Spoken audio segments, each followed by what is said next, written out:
Hello সবাই কেমন আছেন? আমার তো কথা শুনে বুঝতেছেন যে আমার ঠান্ডা কিভাবে লেগেছে আর ভালো হচ্ছে না। আপনাদের দাদা আজকে বাজার করে নিয়ে এসেছে। আজকে বেশ কয়েক রকমের মাছ নিয়ে এসেছে। আজকে মাছ বাজারটাই করেছে। আর সে তো দিনের বেলা সময় পায় না, তাই রাতের বেলায় বাজারটা করে। আর এটা সাগরের একটা মাছ, নাম জানি না। আর এটা ধুয়ে রেখে দিয়েছি। এখন এটা হচ্ছে পাবদা মাছ। এটা তার খুবই পছন্দের একটা মাছ। এই মাছগুলো কেটে আনে নাই।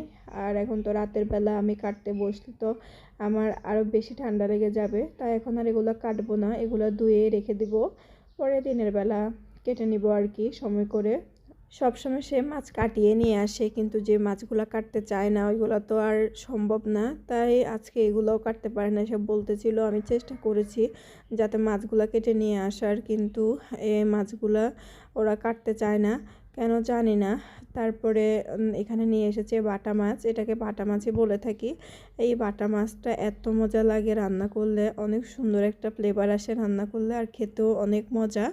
তো এগুলোও কাটে নাই, এগুলো আমাকে পরে কেটে নিতে হবে আর কি, দিনের বেলা সময় করে।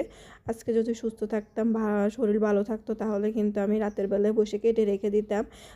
কেটে আনা নাই তো কী হয়েছে, তারপরে আমি মাছগুলো ধুয়ে রেখেছিলাম। কত জায়গা যে থাকে মাছ। আর একটা রুই মাছ নিয়ে এসেছে, এই মাছটা তো কেটেই আনলো, এখন সব কিছু ধুয়ে গুছিয়ে রাখবো।